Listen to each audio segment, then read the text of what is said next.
a possible meeting to reach a deal between the SEC and Ripple is getting a lot of attention on X right now. Will this settlement meeting really happen? That's what I want to tell you in this film. Will there really be a deal after this meeting? And finally, when can we start looking for a deal if I don't think this will happen or if this meeting is real? Hi everyone. As the Ripple C case comes to a close, it's time to think about when this court matter will probably end.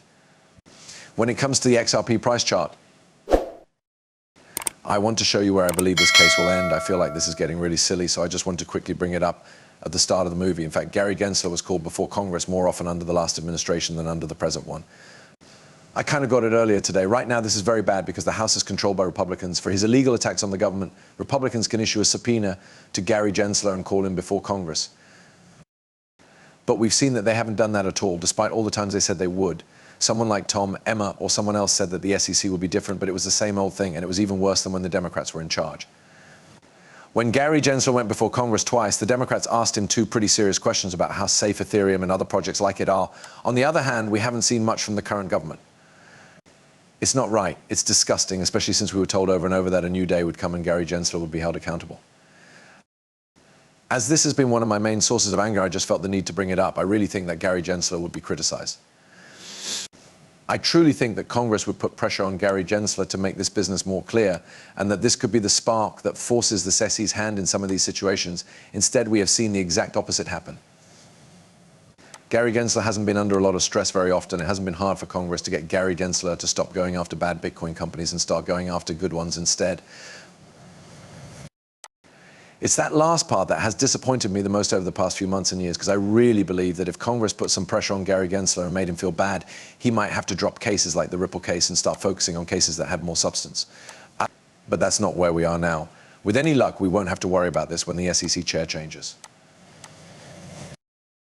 I hope we get a new government. I hope that the next person who leads the SEC is someone who really believes in cryptocurrencies and wants rules that will help this industry.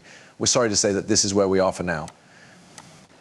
And I brought this up because I think it's very important that we hold everyone responsible when it comes to cryptocurrencies. The Republicans could put pressure on Gary Gensler, but the SEC is currently going after the industry and the Republicans aren't doing anything to stop it.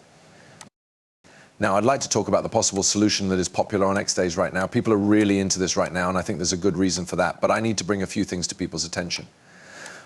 People are crazy about the rumored settlement talks between Ripple and the SEC that are supposed to happen tomorrow. You know that this source is good. It came from the judge's website.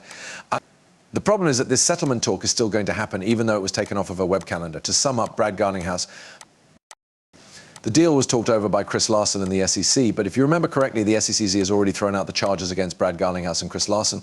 Why did the SEC give up on these claims? Pretty much the SEC never really charged Brad Garlinghouse and Chris Larsson with theft. It just said they were guilty of it. For this reason, at first, they were mostly just trying to scare Brad Garlinghouse and Chris Larsson into signing a deal. Who is to say what their goal was? For better clarity, the SEC had to drop the charges against Brad and Chris because the accusations against them were not true. That means there will be no more talks about a deal. The magistrate should have taken this off her diary, but she didn't. When people saw that this was going to happen tomorrow, they thought it was about a deal between Ripple and SEC. However, that wasn't what it was about. At the SEC, Brad Garlinghouse and Chris Larsson were talking about a deal, but those charges have already been taken away. This discussion is not going to happen. I wanted to bring this to your attention because I've seen a lot of people talking about it and are hopeful that there will be a discussion tomorrow. That subject is not being talked about. This is no longer in the case. The Ripple fees are still in place. There are no longer any charges against Brad, Chris, or the SEC, so there are no talks of a settlement. I just wanted to quickly let you know about that because I've seen that a lot of people are getting pretty excited about it, and I don't want anyone to be too let down if those settlement talks fail. Guys, it's important to know that talks about a deal between Ripple and the SEC could happen at any time. They could meet up at any time today to talk about a deal if they wanted to, but there aren't any planned talks going on.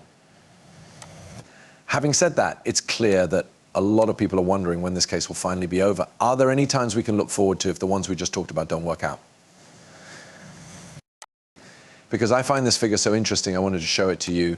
This is a high-level overview of what we have seen so far with XRP, what might happen in the future, and how similar different formations have turned out. I will start with the zoomed-out chart. This video is not about these buildings. I find them very interesting, but if we look more closely, we can see what I really want to talk about, which is when the Ripple C case will end. At this point, folks, the SEC case against Ripple is almost over, which I'm sure will make many of you very happy. The only thing I did with this map was give you this box. This box starts on the last day that paperwork for the Ripple CC lawsuit is due. In fact, the last day to file papers in the Ripple CC complaint is May 6th.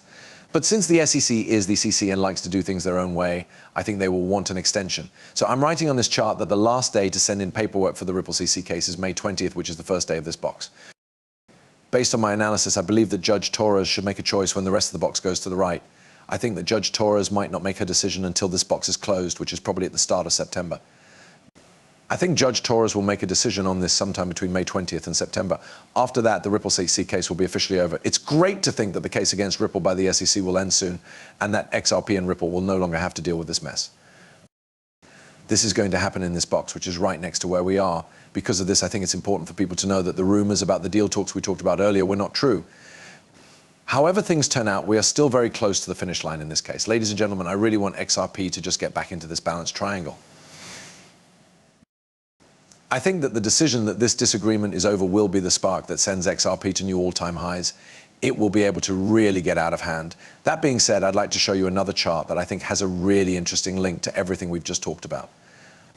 That's all I have to say about it. Once the last papers are turned in on May 20th, we will have to wait about 100 days for Judge Torres to make a decision. When we move on to the next chart, please remember this.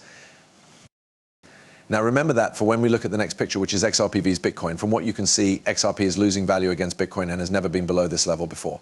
XRP has also gone soaring against Bitcoin every time it has fallen below this floor. XRP to Bitcoin has now dropped to these levels 3 times. Each time there was a consolidation period of 60 to 100 days during which the chart stayed in this range until it became fully parabolic and huge green candles formed, which caused the price of XRP to explode on the map. The point where XRP is right now is what we're seeing. This floor is where XRP is starting to consolidate, which is a trend that has usually sent XRP through the roof. Ladies and gentlemen, I really believe that the other price chart is going as planned. XRP has gone up by thousands of % on this floor, where it has been stabilizing 3 times in a row. This symmetrical triangle is also coming to an end, and XRP is getting there at the same time that we were looking for a decision in the Ripple CC lawsuit. It looks like everything is set up for XRP to take off and set a new all-time high. Things that make up XRP are better than ever. Builders and construction projects are joining the chain at rates that have never been seen before. Not many people know this, but Ripple is working really hard to get regular banks to support cryptocurrency. The CC case against Ripple is being dropped at the same time. In the past, XRP has been one of the few cryptocurrency that has stayed stable in the market. Ladies and gentlemen, this treasure has never been in better shape. The market for cryptocurrencies doesn't know anything else. They are being used as memes. They are putting in JPEG files. Their eyes are closed on the necessity, even though it is right in front of them. Guys, I think that when XRP makes its big jump, a lot of mainstream media will start to cover it at much higher prices. Also, everyone who has bought XRP at the present prices will say they did so for $10 to $15. Guys, let's see how this goes. When you think about all the information and events we've talked about in this video, I think it's hard not to be really excited about what's coming up next.